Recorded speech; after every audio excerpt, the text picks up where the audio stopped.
Hello everyone, I welcome you all to the third session on microbiology. So let us start today's session.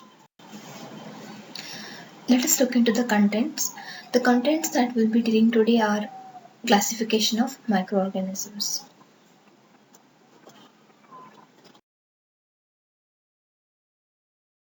Before we look into the classification of the microorganisms, let us first understand when it is microorganisms, their growth will be associated with so many different factors. There are requirements for the growth of microorganisms. For examples, let us consider ourselves. We need food for our survival, we need water for our survival, we need oxygen to breathe. So these are all the requirements that are required for our survival. Likewise, microorganisms also have certain kind of requirements. So what are these requirements? These requirements can be classified into two main categories.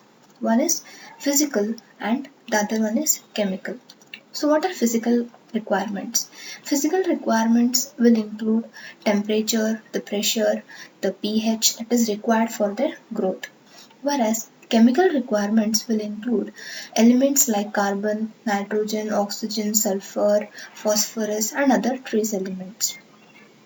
So depending upon the kind of requirement of the temperature, organisms are classified into psychrophilic, mesophilic and thermophilic. There are different temperatures that each of the microorganisms will require. So when the organisms are classified depending upon the temperature, we can see they are classified into psychrophiles, mesophiles and thermophiles. So what are psychrophiles? Psychrophiles are the kind of microorganisms which will require cold temperatures.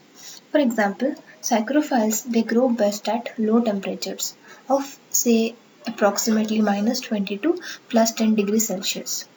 Whereas there are other forms of microorganisms which grow and they survive at a moderate temperature also, say 20 to 40 degrees Celsius. Such kind of microorganisms are called as mesophilic. The third class of microorganisms are called thermophiles. These are the microorganisms which will require high temperature for their growth and survival. They are heat loving microorganisms. In the picture, you can see how a microorganism is chilling even at a very high temperature of say 110 to 200 degrees centigrade. So, that is how the requirements of the microorganisms change. So, this is such one example. Now let us look into the classification based on the pH. pH is a scale that is used to specify the acidity or basicity of an aqueous solution.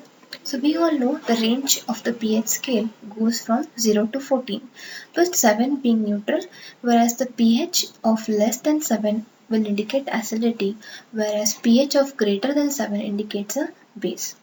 So now microorganisms are classified depending upon their pH requirements. Some microorganisms will require acidic environments to grow. Some organisms will require basic environments, whereas there are some other organisms which will require a pH of 7, which is neutral. That is how microbes are classified into acidophiles, alkalophiles, and neutrophiles. The name itself says acidophiles need acidic pH, which is usually it is usually below 7, but there are more acidic microorganisms which can survive at extreme acidic conditions like less than 2. There are some other microorganisms which will require greater pH, which is basic. Neutrophiles are the one which will require a neutral pH of 7.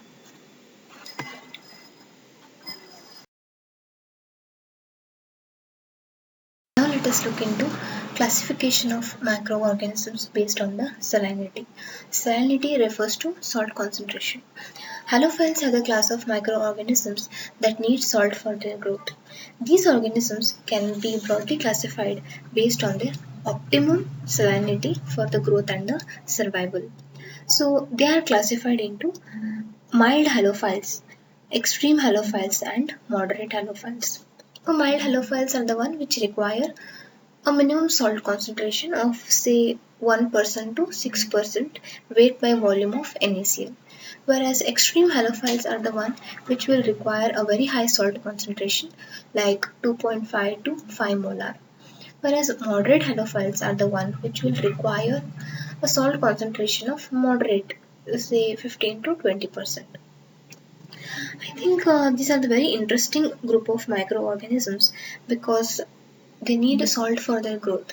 None of the other microorganisms are able to survive under salt concentration. We might remember when we pickle pieces of vegetables or say raw fruits, we add common salt and sugar to it.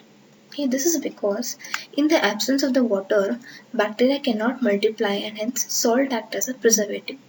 See, when we add salt, salt takes out the water present in them, okay, due to the osmosis.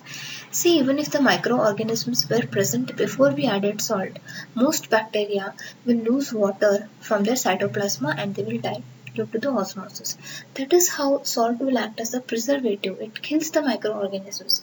Whereas these microorganisms, they require salt for their growth. Hence, these kind of microorganisms are a major threat in preservation industries. Now let us look into the classification based on the pressure. On the basis of influence of atmospheric pressure, bacteria or microorganisms can be classified as barophiles. These are the microorganisms that need pressure for their growth. These are further classified into barotolerant, barophilic, and extremely barophilic. Barotolerant, as the word itself says, they are the class of microorganisms that are able to tolerate the high pressures. So, barotolerant microorganisms are able to sustain a high pressure at the depth of 300 meters. So, another kind of microorganisms called as barophilic are the ones which are able to sustain the pressure which is 4000 to 600 meter depth.